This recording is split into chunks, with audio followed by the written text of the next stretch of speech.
We pretty much went through every question that we had. I mean, there was no holding back on the questions. So you were willing to be asked any of the questions. And if you're watching this, you want to find out more about any of Sammy's podcasts or projects coming up, we're going to put the links below in the description. Sammy, again, thank you for making the time to come out and be a guest on Valuetainment. Appreciate you. It's my pleasure. You've been a pleasure too. I hope you enjoyed this exclusive interview with Sammy de Bolcarvano. Obviously, there's a lot of technical details in the making of this interview, a lot of back and forth, but eventually we were able to make this work.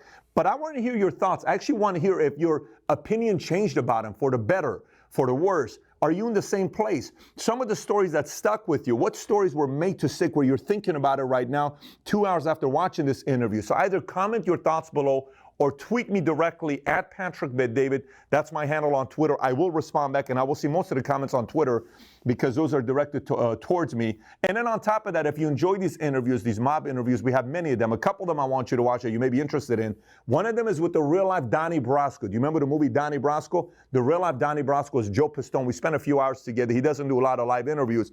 And one of the parts, I asked him a question. I said, you know, was there ever a time you were about to become a made man, you're undercover FBI for 6 years?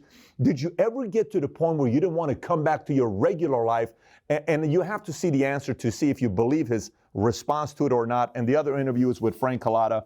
Frank Collada was the hitman for Tony Spilatra in Las Vegas. If you've seen the movie Casino, it's pretty much around his life and what they did. So this is another interview to watch. He moved with Spilatra from Chicago to Las Vegas, and they ran pretty much all of Las Vegas together. Another one to watch. So if you got any thoughts, comment below or tweet me directly. And if you haven't subscribed yet to the channel, please do so. Thanks for watching, everybody. Take care. Bye-bye.